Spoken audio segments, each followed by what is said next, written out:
Sixth lesson ఆవాసం. చేపలు కొలను అంచుల్లో గుడ్లు పెడతాయి. షార్క్ చేప నోటిలో దాదాపు 4000 దంతాలు ఉంటాయి.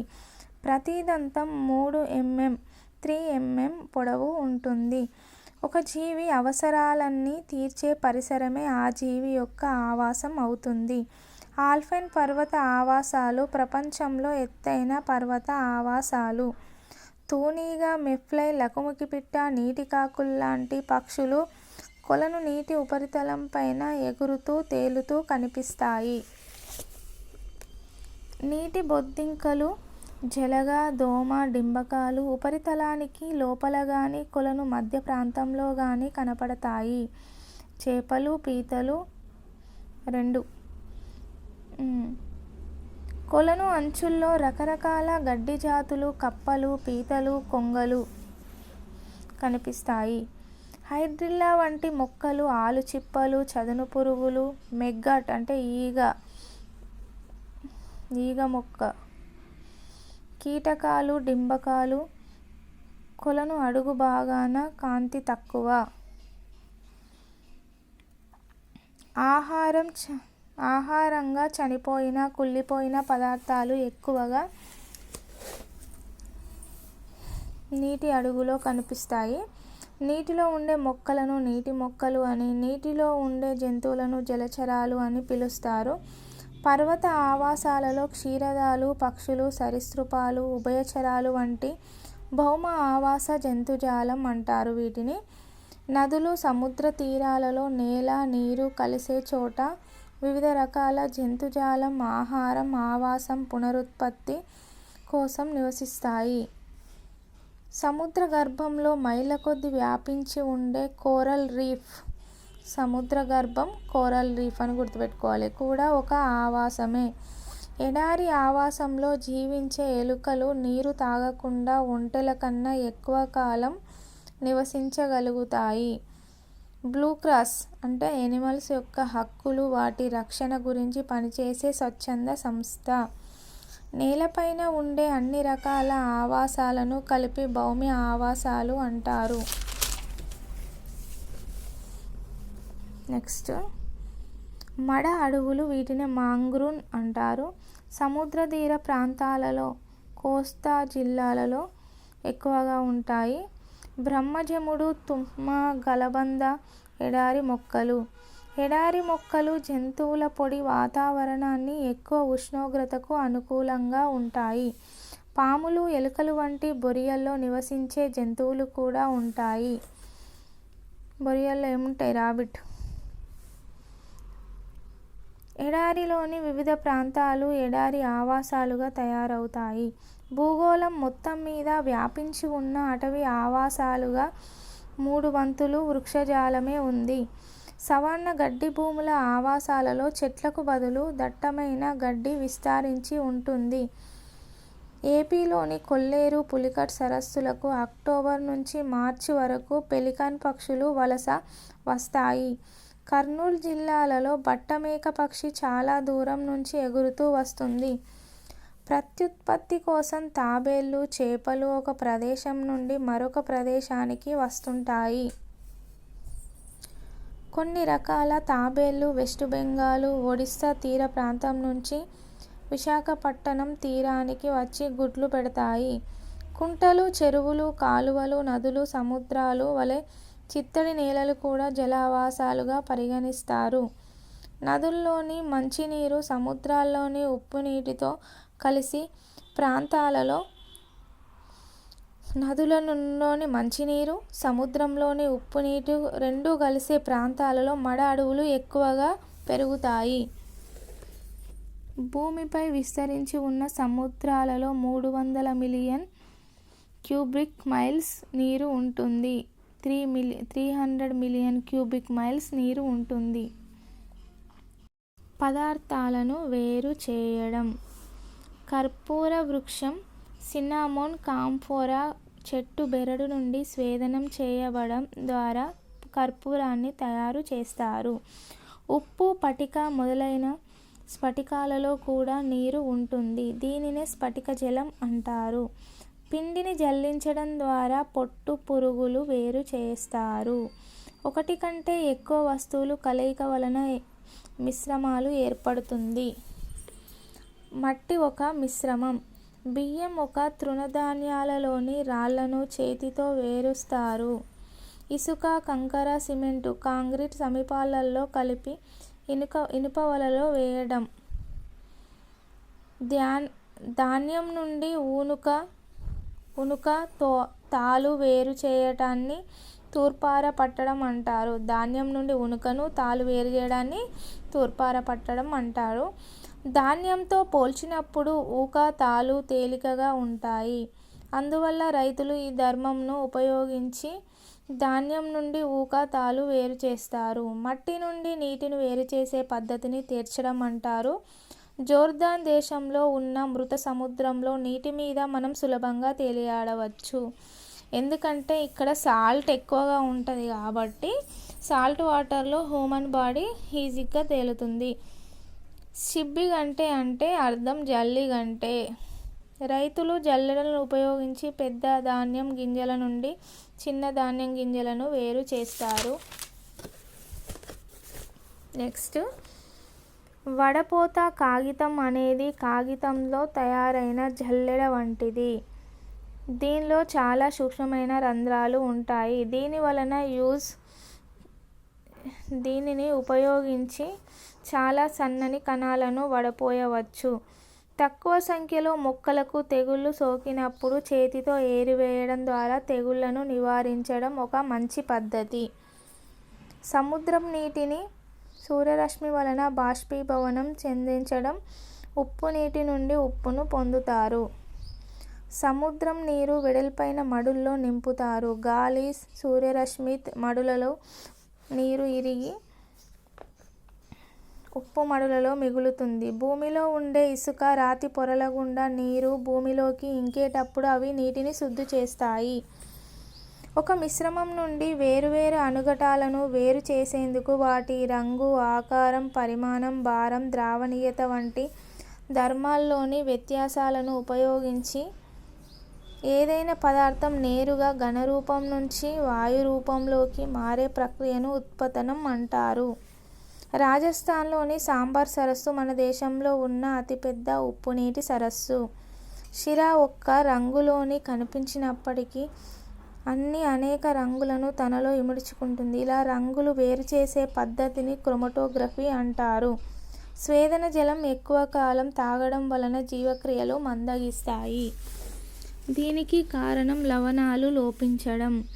ఒక ద్రవంలో కరగని పదార్థాలు ఉన్నప్పుడు వాటిని వేరు చేయడానికి తేర్చబడే వడపోత ప్రక్రియను ఉపయోగిస్తారు. ఘనస్థితిలో ఉన్న కార్బన్ డయాక్సైడ్ను డ్రై ఐస్ అంటారు. నెక్స్ట్, దారాల నుంచి దుస్తుల దాకా. వస్త్ర పరిశ్రమలో కర్బన దారాలు సరికొత్త ఆవిష్కరణ. పుస్తకాల బైండింగ్లో వాడే గుడ్డను కాలికో అంటారు. పాలిస్టర్ కన్నా నూలుగుడ్డ మందంగా ఉంటుంది. నూలుగుడ్డలు ముతకగా బరువుగా ఉంటాయి. పట్టు బట్టలు నున్నగా, ఉన్ని బట్టలు గరుకుగా బరుకుగా ఉంటాయి. పట్టు పురుగుల నుంచి పట్టు తీసినట్లుగానే సాలెపురుగు నుండి కూడా పట్టు తీయడానికి శాస్త్రవేత్తల కృషి చేస్తున్నారు. కొన్ని దారాలు పత్తి, జనుము వంటి మొక్కల నుండి తయారవుతాయి. ఇలా మొక్కలు, జంతువుల నుండి తయారయ్యే దారాలను సహజ దారాలు అంటారు. పాలిస్టర్, టెర్లిన్, నైలాన్, ఆక్రిలిక్ మొదలైనవి రసాయన పదార్థాలతో చేసిన దారాలు. వీటినే కృత్రిమ దారాలు, సింథటిక్ దారాలు అంటారు. పూర్వకాలంలో ఆది మానవులు చెట్లు, ఆకులు, జంతువులు చర్మాలను దుస్తులు, యుద్ధంలో పాల్గొనే సైనికులు ఇనుము లాంటి లోహాలతో తయారైన తొడుగులను ధరించేవారు. ప్రపంచంలో ఎక్కువగా వినియోగించే ఉన్ని వస్త్రాల తయారీ గొర్రెల ఉన్ని ఉపయోగిస్తారు. టీజీలో చేనేత పరిశ్రమ డిస్టిక్లు గద్వాలు, సిరిసిల్ల, వెంకటగిరి, కొత్తకోట, నారాయణపేట, పోచంపల్లి మరియు వరంగల్ తివాచీలకు ప్రసిద్ధి.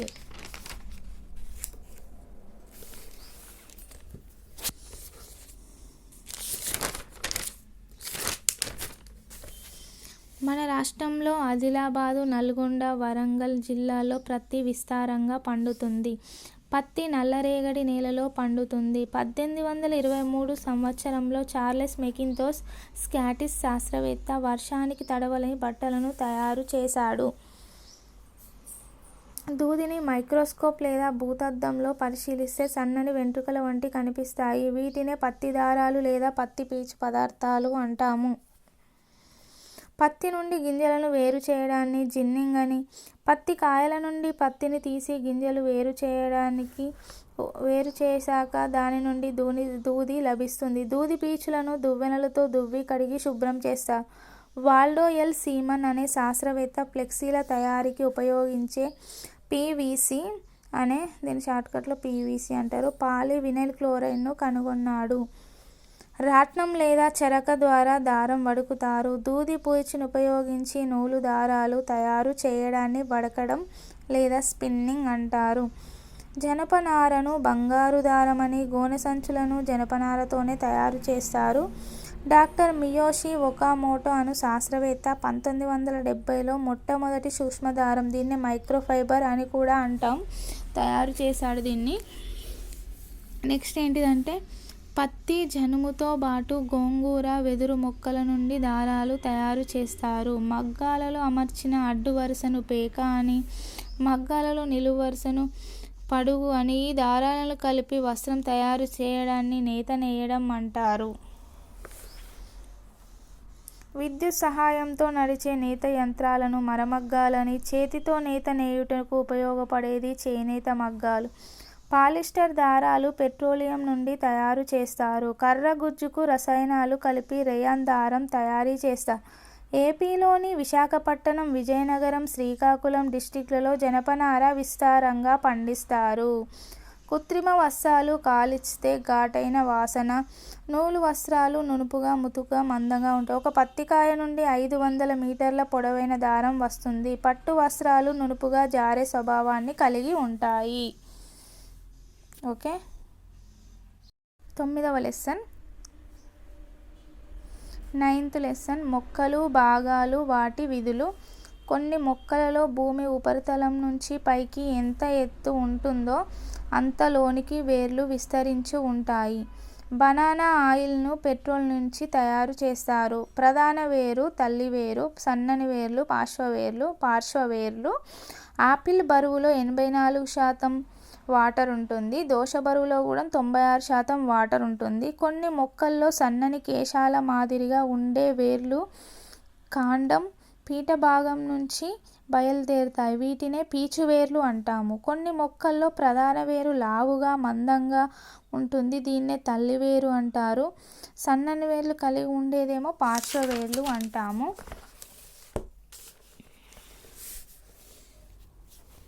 మొక్కలు కొన్ని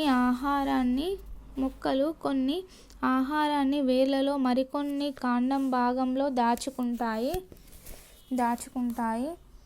వేర్లు ముల్లంగి. వేర్లలో ఆహారాన్ని దాచుకునేటి ఏంటి అంటే ముల్లంగి, క్యారెట్, బీట్రూట్. ఇవి లావుగా ఉంటాయి వేర్లు. దుంప వేర్లు అంటారు వీటిని. దుంపలను పచ్చివి కూడా తినవచ్చు.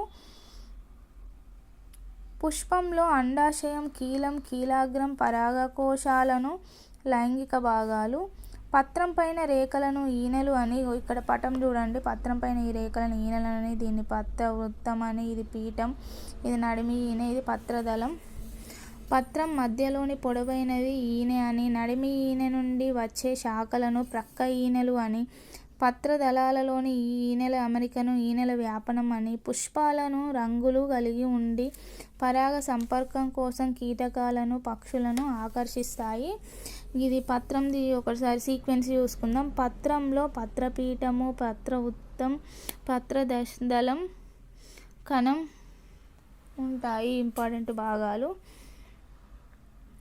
ఈనెల వ్యాపనం. సమాంతర ఈనెల వ్యాపనం పీచువేరు వ్యవస్థలో ఉంటుంది. జాలాకార ఈనెల వ్యాపనం తల్లివేరు వ్యవస్థ మొక్కలపై ఉంటుంది. జీడి మామిడిలో పండుగ కనిపించేది నిజానికి పండు కాదు, అది పండు తొడిమ.